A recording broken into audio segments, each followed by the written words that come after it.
Thinking a lot recently about the upcoming destruction of Konoha and how terrible it would be to own real estate in Konoha and have to rebuild it 3 times in 20 years. Like, could you imagine being the guy who gets pitched a condo in downtown Konoha right before the tuning exams? Hell, the guy could even be like, oh man, there's gonna be this huge event here in a year. We're gonna test all the kids. We're gonna see if some of them die. There's totally not gonna be a bunch of big snakes ravaging the streets. And you'd be like, weird final addition there, but I do love combat sports between children. And then you would buy that condo and you'd be like, oh my god, this condo's only gonna get more expensive. What a great financial decision I've made, only to realize that slip from the realtor was actually a Freudian slip, and oh my god, there's 2 giant snakes outside my window. But don't worry, the level of destruction from that time Konoha was destroyed wasn't that bad. I mean, yeah, a couple of key sections of Konoha was destroyed, but like, you know, we could rebuild relatively quickly, so long as some superpowered corpse doesn't use the world's strongest gust of wind to flatten the entire village in one fell swoop.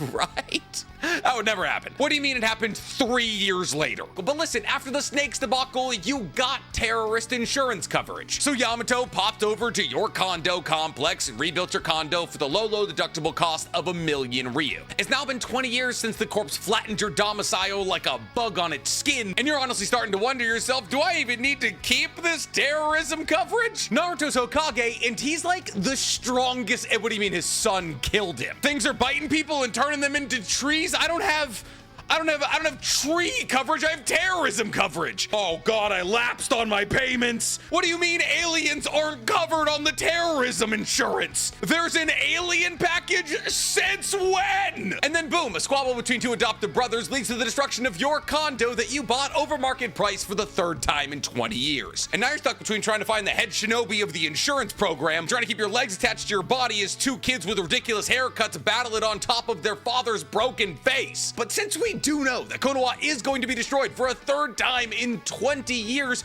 who's gonna be responsible for fixing it this time around? See, in previous destructive rampages like Orochimaru's Konoha Crush, a vast majority of Konoha is not killed, and while some people do absolutely die, those people aren't brought back to life. And while it's very tragic, the destruction enacted on Konoha by Orochimaru is very easily fixed. The situation with Nagato is not the same. Nagato's almighty push not only kills every single person who is still present inside of Konoha, but also destroys every single building inside of Konoha. And it seems as though the level of destruction that we see in Konoha in chapter and episode 1 of Boruto rivals that of the almighty push that was enacted by Nagato. And therefore the story beginning this way begs the question, and I cannot believe I haven't asked this question yet, where does everybody in Konoha go? Is the entire populace of Konoha wiped out like when Nagato used his almighty push? And if so, how will they come back, if at all? Well, I don't think it's gonna be Nagato coming back from the grave and bringing everyone back to life with Rinny Rebirth, though I do believe it will have to do something with somebody with at least 1 magic eye.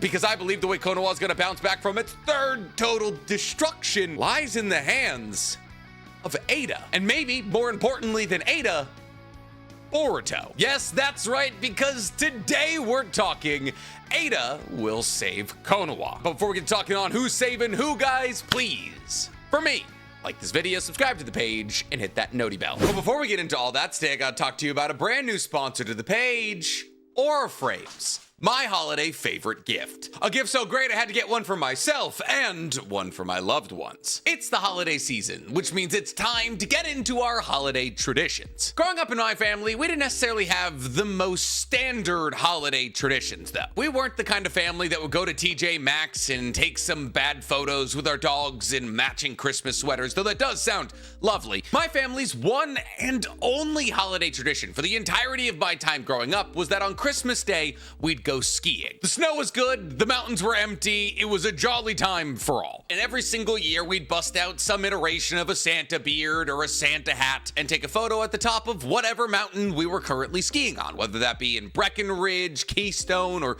Japan. And to this day, I still really cherish all of those photos. Me and my family don't get together all that often, and it's nice to look back at those moments. And while I have all those photos saved away on this here tiny little phone, I hate that I have to search through the hundreds of photos that exist between between each and every single one of these photos just to try and show them off to friends and family. And that's where the Aura digital picture frame comes in. See, this is the perfect gift to show off the legendary photos of the family traditions that you've amassed over the years. And the ability to preload these Aura picture frames with tons of photos make them the perfect gift this holiday season. But these aren't the digital picture frames you remember from the early 2000s. There's no SD cards, no USBs, and absolutely no hassle. You can commemorate any singular family tradition you want to because the Aura picture frame has unlimited storage. Yes, you heard that right, unlimited, which is why it's considered the best digital picture frame according to Cutter, The Strategist, and Wired. So what are you waiting for? Save on the perfect gift this holiday season by visiting auraframes.com to get 35% off this best-selling Carver matte frame, simply by using the code NCHammer at checkout. That's AURA frames.com and promo code NCHammer. This deal is exclusive to my fans, so go and get your very own Aura frame this holiday season. So,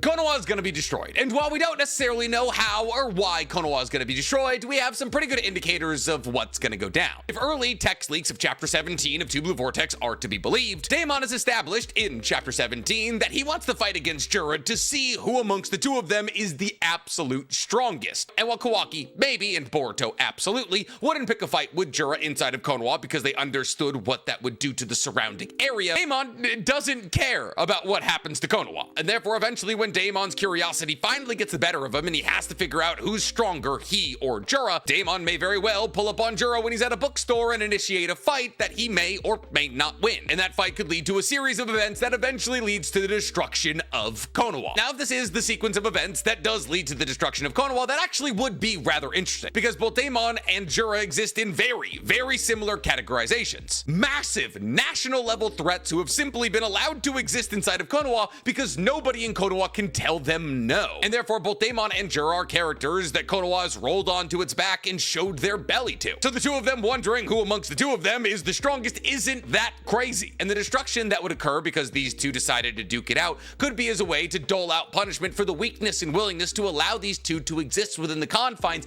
of Konoha, as a subtext commentary on the fact that Konoha has gotten too weak-willed in its willingness to accept terrorists within its walls so long as the terrorists don't attack. However, the source of the destruction of Konoha doesn't necessarily matter for this video. All we need to talk about is the fact that Konoha does in fact get destroyed. And an aspect that many people don't talk about as it pertains to the fact that Konoha does get destroyed in chapter and episode 1 of Boruto is the fact that this most likely means that everybody inside of Konoha is dead, main characters probably included, or at least some of the main characters. I'm sure a couple of main characters die in the destruction of Konoha. And I'm not necessarily blaming you for not having this thought, I'm more saying that I haven't had this thought, which is kind of perplexing because that seems like the first thing you should think about. Then again, in the second grade, my art teacher did come in with a cast on her wrist and I said, "What happened?" And she was like, "I got in a car accident." And I really liked her car. She had a Spider and I loved it. So when I heard that she got in a car accident, I said, "Oh my God, is it okay?" And she went, "Me?" And I went, "No, the car." So apparently for my entire life, I valued material goods over human life, which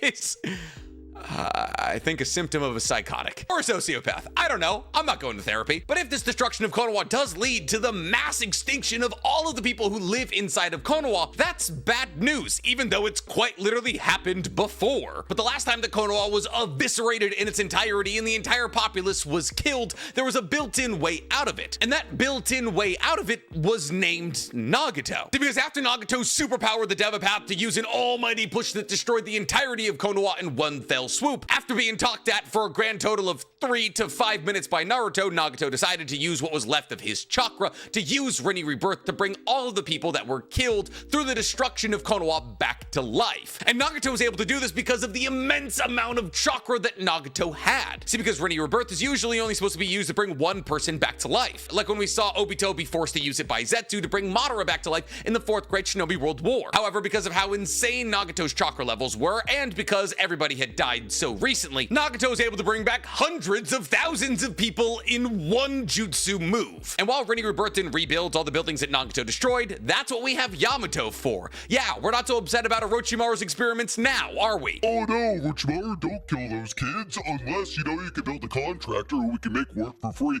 who can build entire rows of houses in one fell swoop. Every government is exactly the same. However, from what we can see in the beginning of Boruto, the scale of destruction of Konoha is much greater sooner than even what Nagato enacted on the village almost 20 years ago. And that's because not only is the lower city of Konoha destroyed, but the newly built upper city of Konoha is destroyed. Yeah, in Boruto, there's kind of two Konohas. There's the antiquated old-style ninja village that exists below the stone faces, and on top of the stone faces, there is a sprawling New York-like metropolis that we almost never explore. And we can see in the beginning of Boruto, not only the lower city, but also the upper city have been destroyed. Now, not flattened to the level that Nagato flattened them, but still, the entire village is destroyed. And if there's now double the village, there's probably now double the people, which means there's double the destruction and double the death. Now, all of this is assuming that obviously the video wasn't evacuated prior to its destruction. But I'd like to take a fair crack at it here and say that most likely the entire village was not evacuated before its destruction. Based on what evidence? I can't tell you. Considering the fact that Konoha is currently operating under the pretense that Konoha is a safe place from people like Jura, and it's safe to assume the highest levels of government, like Hokage, aren't anticipating that Konoha is going to be destroyed anytime soon. And any conflict that leads to the destruction of Konoha is probably going to be as much of a surprise to Jura, most likely the destructive force,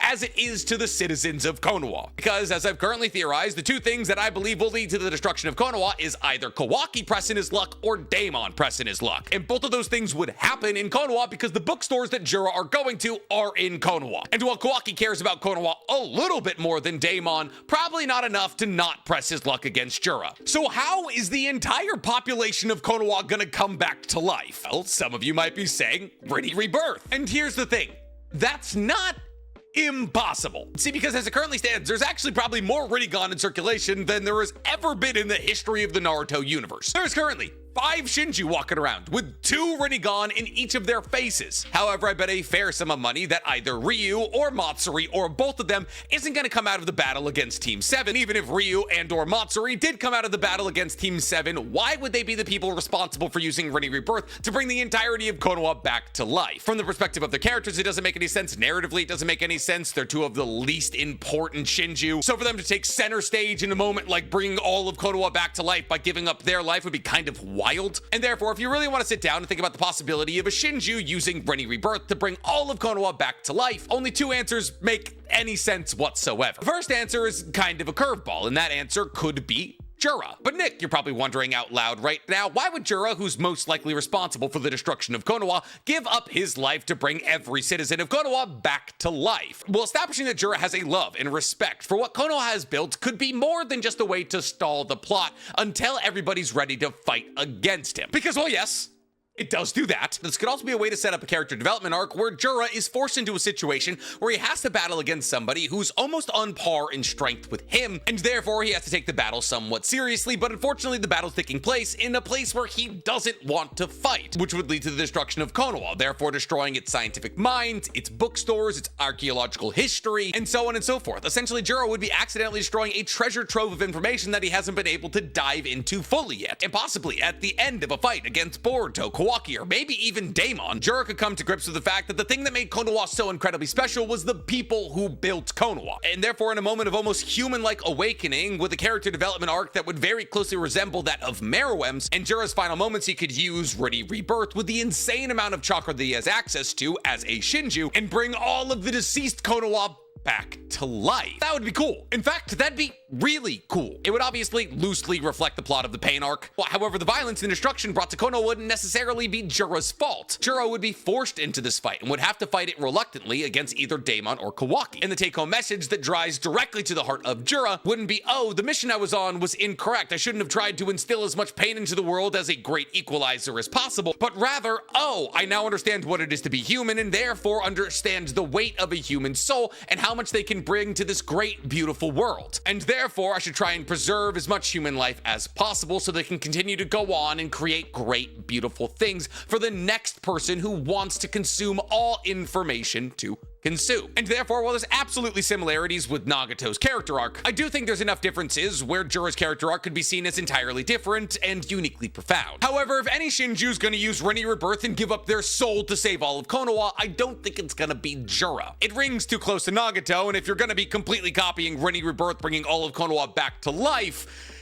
you want to be pretty much as far away from Nagato as possible. And therefore, the second, more likely possibility amongst the Shinju would be Hidari. See, Hidari is already very clearly having a conflict inside of his mind. Hidari is the Shinju created from Sasuke, and ever since his inception, he's seemed to be the most confused and most off-put of the Shinju. Ryu, Matsuri, the Bug One all seem to have direction. Juro wants to learn everything he can about the world, and Hidari just seems kind of lost. Now, for the most part, Hidari has confirmed basically everything that Juro wants to do. But this seems more like Hidari is going along with the flow because Hidari has no real thoughts of his own that he can piece together as it currently stands. And therefore, there's a fair possibility in the situation when Juro is under attack from either Daemon or Kawaki or maybe even Boruto that Hidari is also on the scene. And most likely in this grand final battle of the Shinju arc, Hidari will find himself in conflict with Sarada. And as Sarada is supposed to draw connections to Naruto and not Boruto, there's a solid possibility that Sarada busts out Boruto's most famous jutsu,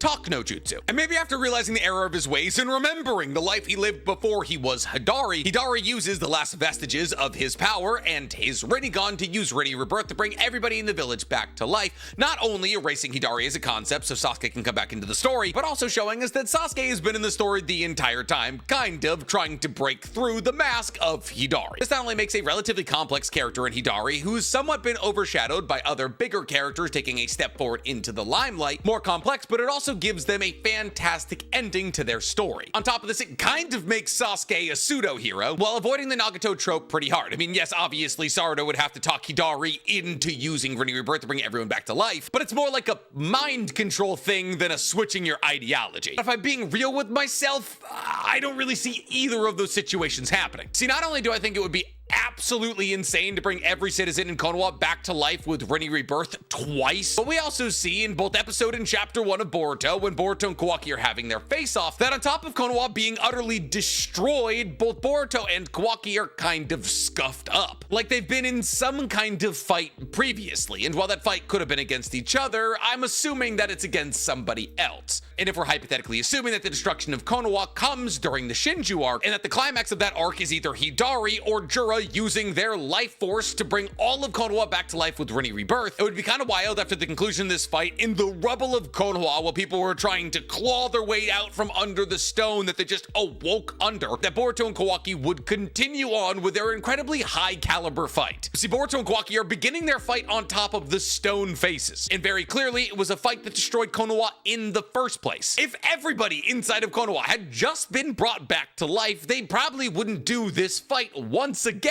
inside of Konoha. Therefore, to me at least, this kind of invalidates the idea that it's going to be any of the Shinju using Rinne Rebirth to bring the people of Konoha back to life. Therefore, to me at least, the reasonable conclusion to come to here is that the rebirth of everybody in Konoha is going to happen after Boruto and Kawaki have settled their fight. But if the fight prior to Boruto and Kawaki's fight was a battle against the Shinju, and therefore the Shinju are no longer around, how on God's green earth are we going to bring everybody in Konoha back to life without Rinne Rebirth? And to that, I say omnipotence. See, omnipotence has already shown the ability to affect the entire world with its power. I mean, it is quite literally an ability called omnipotence, which just means all-powerful. And Momoshiki has introduced the concept of omnipotence as the programming code of the universe. That entire worlds and universes can be created simply by a master of omnipotence, and therefore recreating Konoha and bringing everybody who was in Konoha back to life after their presumed death at the hands of either the Shinju or just the wake of the battle against the Shinju should not be that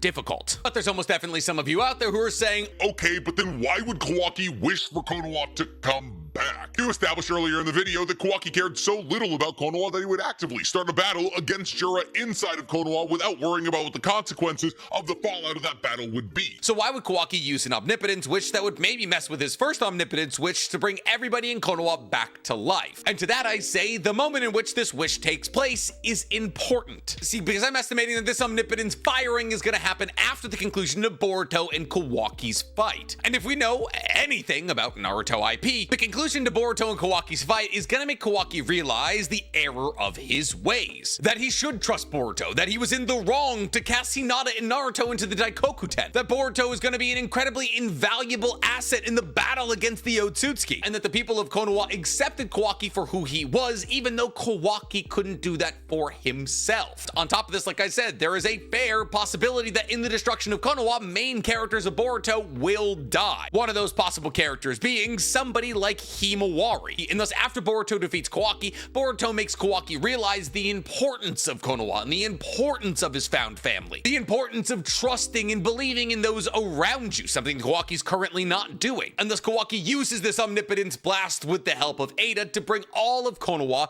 his family included, back. And this is a huge symbolic moment of Kawaki accepting the love of the people that he's found in Konoha. However, it also doesn't necessarily have to be Kawaki that brings Konoha back to life. See, just like with Mitsuki, Eida is currently pulling away from Kawaki. Well, Eida was introduced into the story as somebody who was absolutely head over heels for Kawaki. As the time has progressed in Boruto's plot, we can see that Eida is becoming less and less infatuated with Kawaki. Now, this most likely has to do with Kawaki's attitude and how he treats her, but also has to do with Boruto a fair amount. See, both Mitsuki and Eida are going through very similar character arcs. And this is why in the early parts of Two Blue Vortex, Mitsuki and Eida had a conversation about love, because they both feel as though they should love Kawaki, but are slowly but surely adjusting that worldview to actually love Boruto. And both of them have shown in very substantial ways that shift away from Kawaki. Mitsuki knocked Kawaki out to confront Boruto himself. He spies on Kawaki. He had deep conversations with Boruto about the possibility of Boruto being his son, and then he freed Boruto from jail. And Eida's really been no different. Eida told Boruto right before the time skip that regardless of what anybody asked her, she would not use her Senrigan to spy on him. She felt immense remorse for the omnipotence blast that she had fired that made everybody turn against him. And we've seen that remorse play into the decisions that she's made in Two Blue Vortex. Not only has she expressed doubts about her feelings for Kawaki, but she's acted openly treasonous against his cause, offering both Sarada and Sumire the chance to use her omnipotence power to reverse the omnipotence firing she did for Kawaki. On top of that, she's had internal dialogues while she watched Sarada and Sumire fight over Boruto about how she's fascinated by him. Tie that into the fact that she also acted as a Toad host for Kashin Koji's Toad to talk to Shikamaru. And it seems as though in the best case scenario for Kawaki, Eida is slowly but surely becoming neutral, and in the worst case scenario is joining Team Boruto. And if this does become the truth of the situation, well, 3 makes a harem, and it presents a really interesting decision for Boruto. Because the way I see it, if hypothetically Boruto is able to use Eida's affection to fire off omnipotence, he could be presented with a really interesting moral choice to make. See, the way that I would write it if I came into the circumstance, I would give Boruto one wish with omnipotence after the destruction of Konoha. And I would have it set up that either Boruto could use this omnipotence firing to reverse the effects of the previous omnipotence firing, meaning that everybody on Earth would be awoken to the truth that Boruto didn't actually kill Naruto, and in actuality it was Kawaki who sealed him away in the Daikokuten, or Boruto could use omnipotence to fix the destroyed Konoha and bring everybody inside of Konoha back to life. I believe this would be a very, and I mean very easy choice for Boruto, and for most people. It would set up a pretty interesting scenario where Boruto has to choose between himself and everybody else. But more importantly, Boruto would have to choose between himself and Kawaki. Because if Boruto doesn't use omnipotence to undo the effects of the previous omnipotence, Boruto still has to live as the bad guy, and Kawaki still gets to live as the grieving child. And as it currently stands, I don't think that Boruto would be opposed to this situation, as Boruto has had every single opportunity to tell everybody about how omnipotence works and how he's been besmirched as a bad guy that he's not. But Boruto wants more than anything for Kawaki to be accepted in Konoha and to feel as though he has a home there. And using the power of omnipotence to reverse Kawaki's omnipotence would kind of fly in the face of that sentiment. As well, what Kawaki achieved through the usage of this omnipotence was incredibly selfish. It did come from a place of Kawaki simply wanting to be accepted. And I doubt Boruto would want to take that from him. And therefore Boruto would bring Konoha back to its previous glory, but continue to live with the lie. And while those close to Boruto would know about this lie and know that Boruto has always been in the right, it would still force Boruto into a certain way of life. A way of life that probably wouldn't condone Boruto living within the confines of Konoha. A way of life that would most likely promote Boruto living a life much akin to the life that Sasuke, his mentor, lives. That is to say that Boruto would have to operate outside of the confines of Konoha as a shadow Hokage of sorts. And considering the fact that Boruto is being set up to be like Sasuke, while Sarada is being set up to be like Naruto, this could create a situation where Boruto could exist as Sarada's shadow Hokage. And I think that would be really cool. It would also solidify what I've been saying about Boruto for years now, which is that Boruto should be more accurately compared to Itachi than anybody else. And Boruto remaining in this rogue shinobi lifestyle would very much give credence to that way of thinking. But I'm curious to hear from you guys. How do you believe Konoha is going to bounce back from being destroyed? Is it going to be Ready Rebirth? Is it going to be omnipotence? Or is it going to be something else? Tell me in the comments below. And while you guys are down there, please for me. Like this video, subscribe to the page, and hit that noti bell. Now we just wait for chapter 17 of TVV.